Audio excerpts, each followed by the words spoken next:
We are staying on top of that fire still burning at the ITC chemical storage facility in Deer Park. The good news is the number of takes still on fire is now down to 4. It's all anyone is talking about right now. We're doing our best to answer your questions tonight. Something a lot of you are asking is, how can I trust I'm being told the truth? This is especially concerning when rumors start showing up online. And when those rumors start spreading, it builds a lot of mistrust about what officials are telling you and, quite frankly, what we're telling you.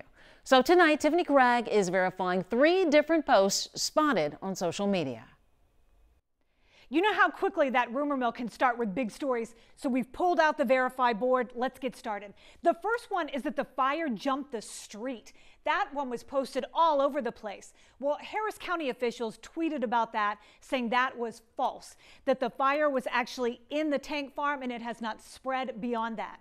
The second one was a Facebook post saying that a nearby business had been evacuated. 400 employees had to leave.